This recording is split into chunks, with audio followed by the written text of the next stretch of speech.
Blah. All right. So this first one's for John of Doom. John of Doom put in the group or somewhere. He wanted to talk about Devil's Whorehouse. So that's our first song that we're going to take a look at. We're going to look at the lyrics for Devil's Whorehouse. I'm actually going to share the lyrics this time. I have the Google search out. I just did the Google search. Now, unfortunately, we don't know. We don't know what the exact lyrics are.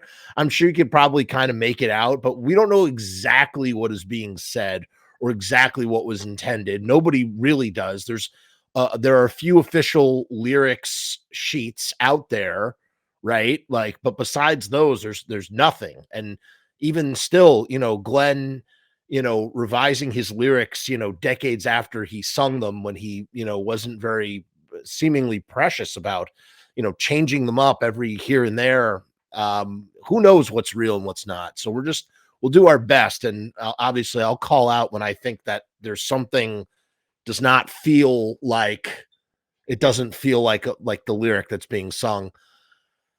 The Devil's Whorehouse. Funny thing about Devil's Whorehouse. So, they do the superlatives for yearbooks, right? Like when you're in high school. And so I had a couple, and I just did a bunch of song quotes. One of them was for TSOL, See You Tomorrow.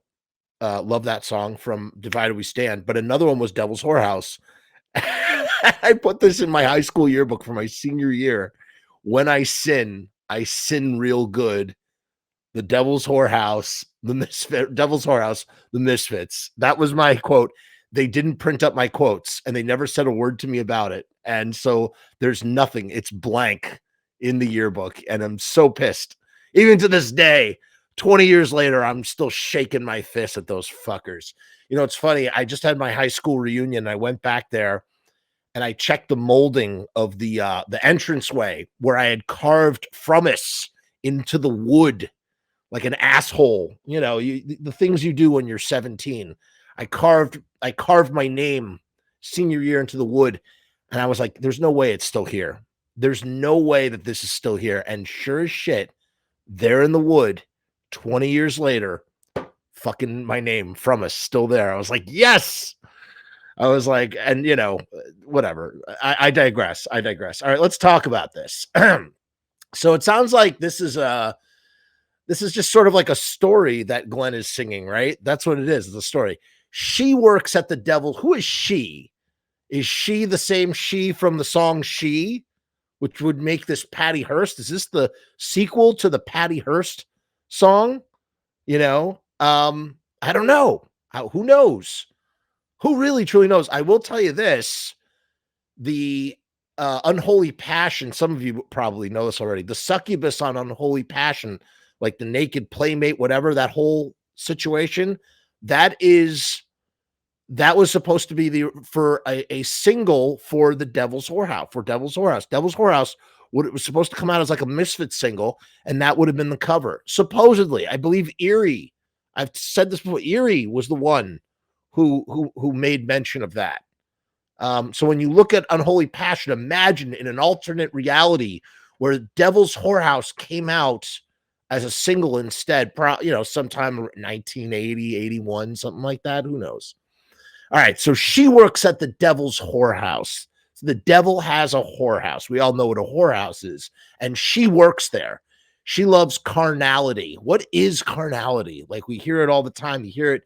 People talk about confession, carnality relating to physical, especially sexual needs and activities, carnal desire. So she loves the physicality in that sort of way. She loves carnality. In her human pit of love, entrance to heresy. Well, okay, let's take a look at that second line. That's pretty great. In her human pit of love. Think about that. A pit of love. Try to visualize. A lot of going over these lyrics, just really trying to sit and visualize the things that Glenn is singing about, right? A human pit, a pit full of human beings, bodies orgied together, a gnarled pretzel orgying together. Everybody's sucking on something. Everybody's got somebody else in their mouth, that sort of thing. A human pit of love. So and it's hers. So she owns that human pit of love. It is her pit of love that we are referring to. So inside of her pit of love, It's an entrance to heresy. So what is heresy? Heresy is like, when you go against something holy, belief or opinion contrary to orthodox religious doctrine.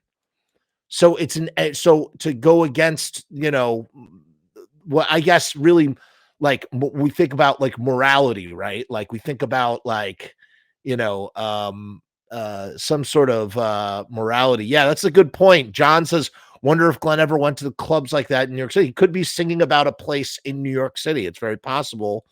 When was it first released? What track? I believe Devil's Whorehouse first came out on. Wait, what did Devil's Whorehouse first come out on? It didn't come out on Walk Among Us, did it? Am I crazy? Yeah, Walk Among Us, of course. Yeah, it was Walk Among Us in 1981. So, but I believe Devil's Whorehouse was originally on 12 Hits from Hell, right? Or would have been on 12 Hits from Hell. And when 12 Hits from Hell didn't happen, 3 Hits from Hell did happen. 3 of those tracks were Ghoul's Night Out, London Dungeon, and friggin' London Dungeon, Ghoul's Night Out, and wait a minute. What the fuck is the third track on? Wow, I am just shitting the bed today. What is the third track on 3 Hits from Hell? Why am I'm having a mental spot? 3 Hits from Hell. What is the third track on 3 Hits from Hell? Am I crazy? 3 Hits from Hell. Third track, 3 Hits from Hell. Where is it? Where's the information? Somebody give it to me. I'm going to feel so stupid when I see this. London Dungeon. Oh, Horror Hotel. Right. Horror Hotel, which was written at the behest of Howie Pyro. Howie Pyro. So it said, Glenn, write a song about Horror Hotel. And so Glenn wrote a song about Horror Hotel. So those songs were culled from the 12 Hits from Hell session, right? But imagine another single that might have come out, and that would have been, that could have been Devil's Whorehouse. Devil's Whorehouse. Hey. Hey. All right, let's keep looking at these lyrics. And then he proclaims, when I sin. So who is I? Is he talking about, is he singing from, is this character is singing about she who works in the Devil's Whorehouse, and that I'm separate from she. When I sin real good. When I sin for sure. Really like stoked that I'm a sinner, right? That I'm going and I'm sinning. So the character is singing about a sex worker that he or she, whatever, really loves, and that that perhaps maybe even that they are the one that is going to enter into heresy via sinning, and sinning real good inside of the human pit of love. Does everybody follow so far? Is everybody with me so far? Okay. And then it's like, and then the next line, it says, it's come on up to the Devil's Whorehouse. So it's an invitation. Come on up to the Devil's Whorehouse. Intimate hell of a demon slut. What the fuck does that mean? Intimate hell of a demon slut. Well, angels take their time in falling. Come alive in the house that screams. What a great lyric. What a great friggin' lyric. So now there's an invitation, right? Come on up to the Devil's Whorehouse. It's an intimate hell of a demon slut. Well, angels, they take their time in falling. Come alive in a house that screams. Okay, so let's break that down though. So we understand what the first line is. It's the invitation, right? And then it's a description of what's inside of the Devil's Whorehouse. So we know that inside there is a sex worker who has a human pit of love, and she loves carnality, and that this is an entrance to heresy, but also it's the intimate hell. This human pit of love would also be the intimate hell of a demon slut, right? So the demon slut basically has a human pit of love, and it's an entrance to heresy. Okay, if that's making sense, right? And then talking about, so it's an entrance to heresy. It's just all about sinning. It's about sinning. It's about a lot, just rolling, or as Iggy Pop would say, in Some Weird Sin, which is a great song off of Lust for Life, rolling around in the mud and whatnot. That's what this kind of is a little bit. So the angels take their time in falling, meaning that a metaphor suggesting that someone who um, who is pious, who has some sense of religious morality, doesn't fall from grace so quickly, but it happens, little bit by little bit. They take their time in the falling and they fall. And the idea that what does it mean to come alive? So in this place of carnality, this human pit of love, this intimate hell of a demon slut, this is where you can come alive. This is where you come alive, because on the outside, or on the outside of this place, you're dead, or you're not truly alive. You're not truly living. And the house that screams is what an interesting, screams in what? Screams in ecstasy, screams in pain. Is this where, remember we talked about hybrid moments? My interpretation of a hybrid moment, I think, is so much better than what Glenn wrote. I think I came up with a better one. And it's the idea that a hybrid moment is a moment of both pleasure and pain.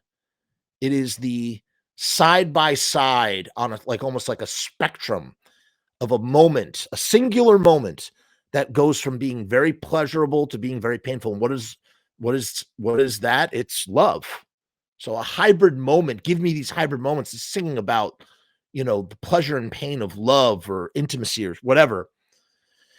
And all of that to say that perhaps these hybrid moments occur within the house that screams, something like that.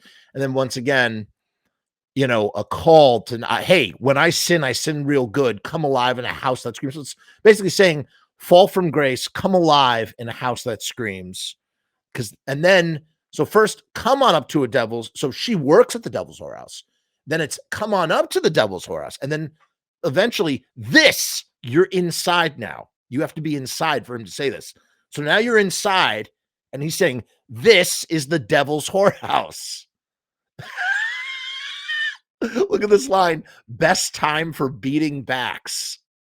This is the devil's whorehouse. Best time for beating backs.